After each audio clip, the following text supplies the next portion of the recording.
Welcome back to another episode of Dorm Talks.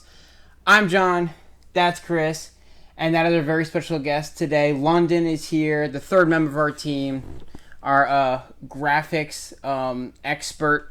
How are we doing today, guys? We're doing great, as always, you know what I'm saying? Super excited for us to be on camera, live. This is good. First time. Yeah, everybody's in the same room. I'm okay. I'm sleepy, but I'm always sleepy. I think we all are for very different reasons. Yeah. But Collectively tired. Yeah. All responsible, though. All super Very responsible. all responsible reasons that we're tired. Yeah. Absolutely. Well, Absolutely. okay. I'll let Alright. you Well, have it. we don't gotta go into all that. And then this is Odin.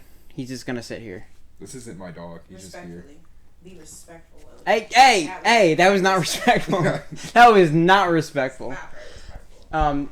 Alright, so today we are recording for our 1-year anniversary of Dorm Talks. We started late June last year. Congratulations, guys. Thank you. A year of commitment is incredible.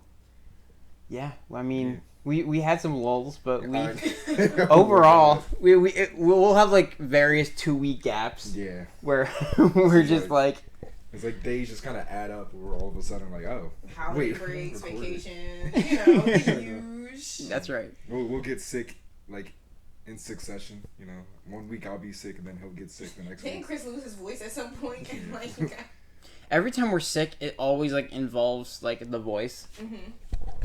So, but not today. So we're excited to be here. As far as news goes, As far as news goes, hasn't been much going on in the sports world. Obviously, the World Cup's still happening. right?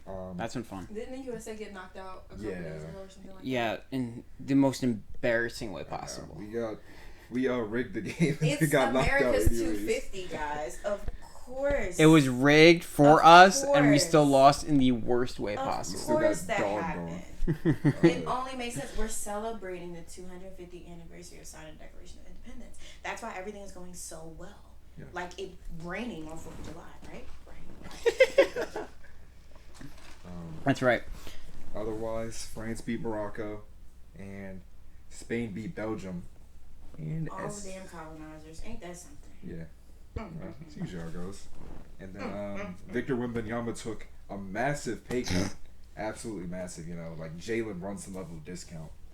So in total, it's a $50 million discount, which is like, so is it like 10 per year? Yeah, Okay, so they can sign a minimum player.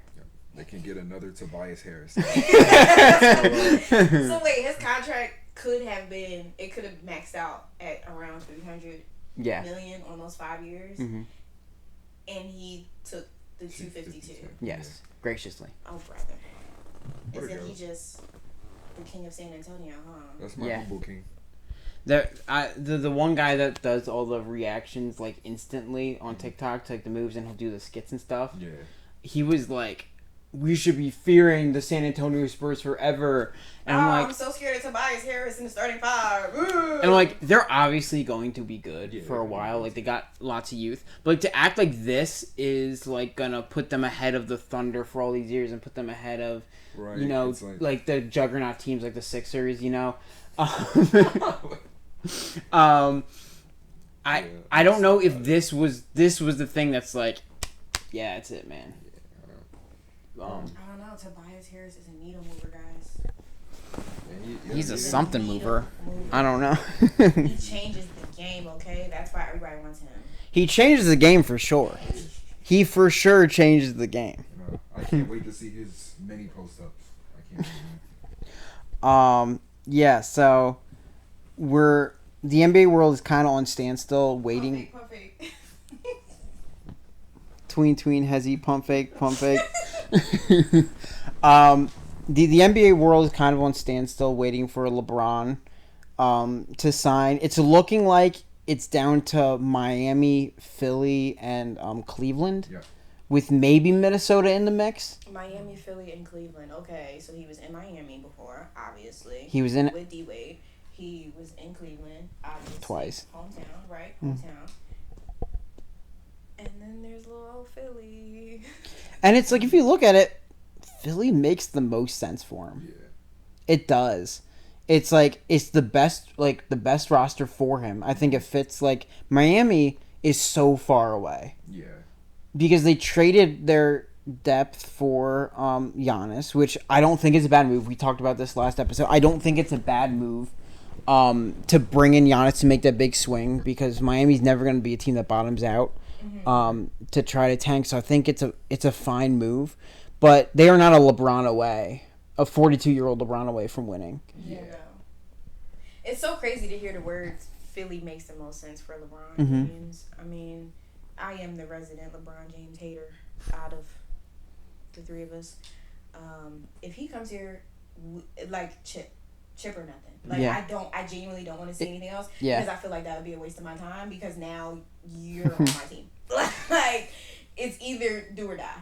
For me, personally. I mean, I know a lot of other people don't feel like that. A lot of other people would be, like, ecstatic to just have him in the city. But I don't care about the optics of it. I don't care that we're going to get all this attention and, superstar, generational, blah, blah, blah, blah. Chip or nothing. Yep. Like, absolutely. We are at a point in Joel Embiid's career. It's genuinely all or nothing. Yeah. You either get that man a chip or get the hell out the way. There's no in between. Like, don't come here and get to pissing me off. Because if you piss me off, then it's going to be a problem. A problem for who? I don't know. A problem for me? Most likely. But I'm just saying. Please, if that is what ends up going down, which would break the universe. That would be crazy. To fleece the Celtics for Jaylen Brown and turn around a couple weeks later and then also land the LeBron James, in free agency. That roster, on paper, literally shatters everything that we know of the universe. It would be one of the greatest starting fives I can remember. So we need, like, again, all or nothing. And then it's like, okay, so it's Maxey, VJ. Honestly, am I crazy to want VJ to be the point guard? Is that insane? Over Maxey? Yeah, I mean, I think so. There was a Spurs fan that had a semi-viral tweet saying that, like, that team, there's too many ball handlers and too many on-ball players for that to work. Maxey's better off-ball. Yeah. We saw that with Harden. Exactly. Jaylen Brown played with Jason Tatum for a decade. He can play off-ball. VJ, he's obviously an on-ball player, because the games where, like, we saw Maxey have good games in the playoffs and Paul George have great games, he was kind of, like, in the background waiting for his opportunity, doing playmaking, playing really good defense. So he's definitely more, to get him involved, he needs to touch the ball a lot. Joel Embiid, obviously. But I don't think it'll be like a too many cooks in the kitchen kind of thing. And LeBron last year really played well, kind of accepting that role of not being the guy when Luka was in.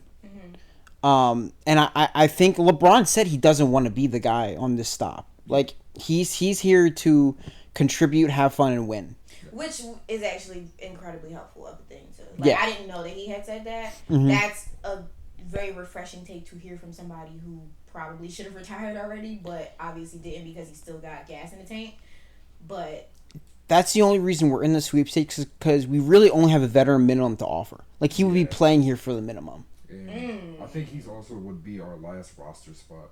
Yeah, and he would be. This season. That's why they've been signing all these players to, like, two-way deals instead of, like.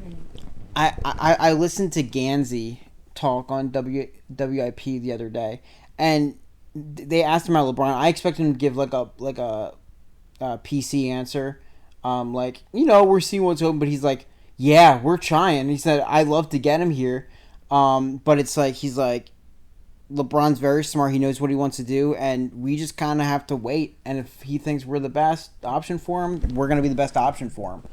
And I was like, oh, well, so the offer is out there. Yeah. If Gansey ends up looking like Howie Roseman, I might sob. I'm not. He's had quite a month. If he pulls this off, like, genuinely hats off to him. Like, regardless of whatever the outcome ends up being, that is a feat in and of itself. Like, to be the GM of a team. He's been great. This has been a very good change from Daryl Morey. You can say that. Yeah, a very welcome change at that. Letting certain players walk, I think, is smart. You know, not overpaying too many people. Taking big swing trades because past 10 years haven't been working. So very big fan of them already. Yeah. Someone speaking of that, you saying like not doing big swing trades. Someone said, "Man, if Morey was doing the Jaylen Brown deal, VJ would have definitely been gone." Oh, yeah. I was like, absolutely. But my thing was, no, the Jaylen Brown deal doesn't happen. Probably not. No. Because like he never.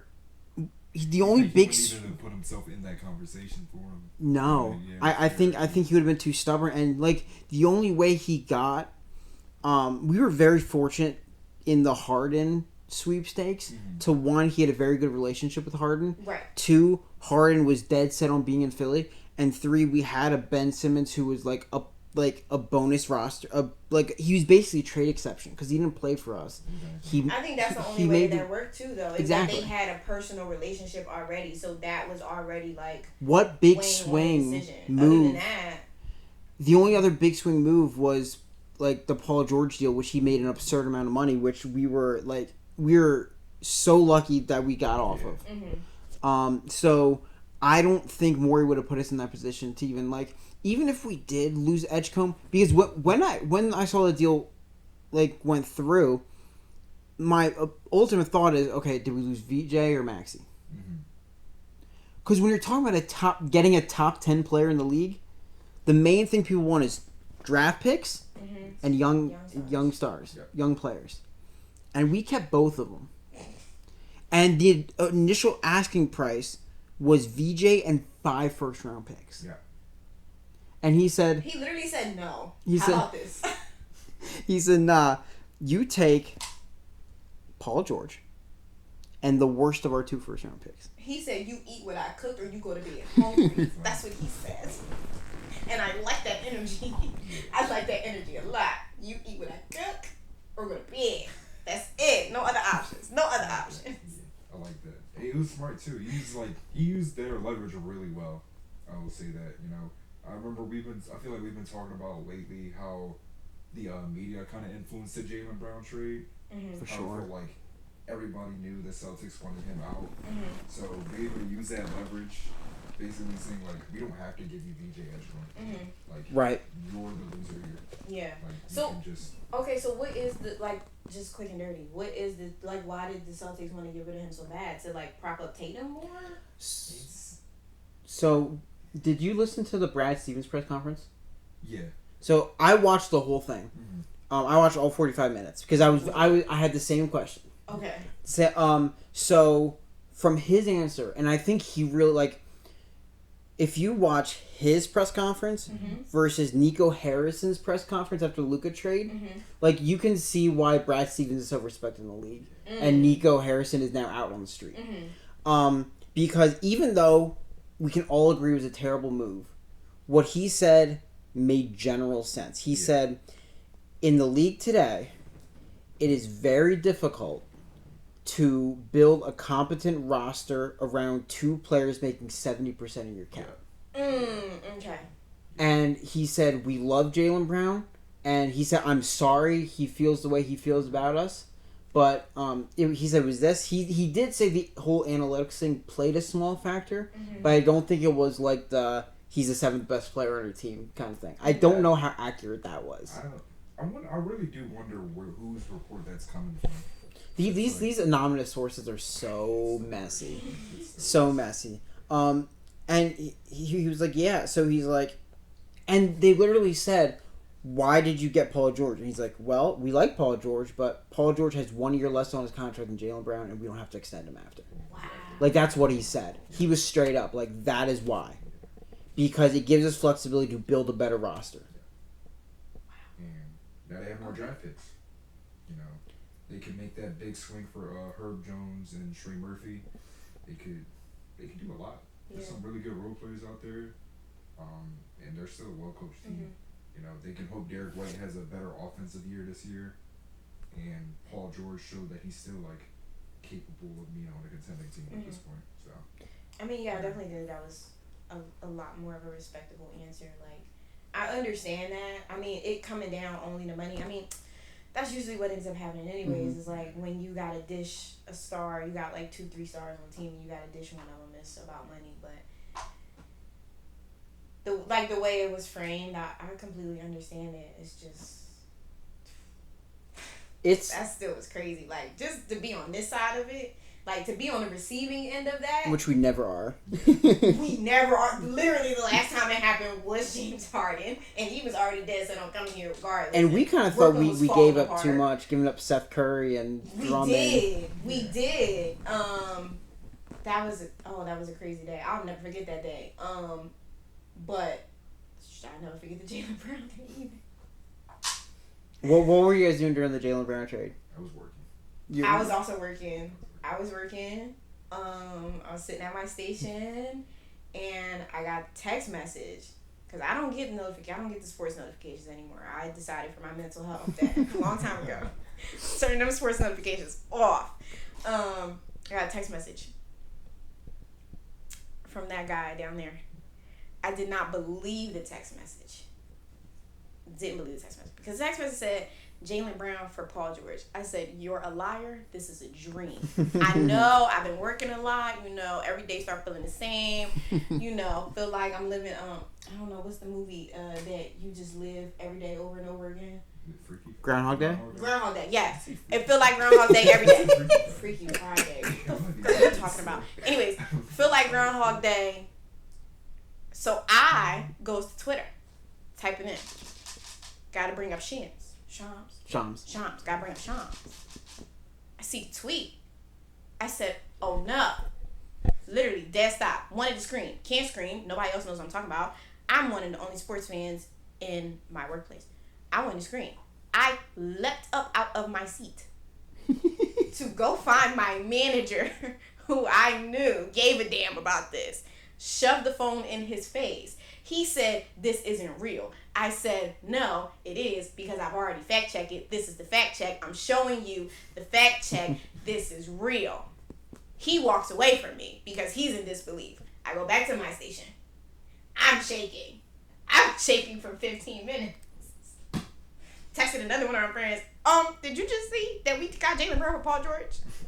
Apparently, Paul George is his favorite player. I was like, sorry to you, but we just got Jaylen Brown for Paul George. Damn near straight up. Like, 1 for 1. Crazy. Insane. Yeah. Like, genuinely have not felt like that since we got James Harden. Because I also was in a scenario. I was in class when we got James Harden. Wasn't supposed to have my phone. Looked down at my watch. I still had the notifications on at that time. Looking at my watch, saw the tweet notification, James Harden to Philadelphia. Wanted to leave the room, couldn't leave the room. That wasn't a class that I could leave the room. But I did manage to get a text to these two about that trade. That was crazy. Yeah. And this one had a lot less mixed emotions than the James Harden one. Yeah, I was emotionally attached to the guys that we like. I don't give a damn about Paul George. Bye. See you later. I miss Seth Curry sometimes. Remember when it was really hype we got Paul Millsap in that deal? Oh my god. Oh my lord. That's a name. That's a name. I was so hyped for because we had Paul Millsap and B-Ball Paul at the same time. Yeah, we did. And that was like the running. Paul Millsap was like one of my favorite like role players. Like before, I don't know why I just really like Paul Millsap.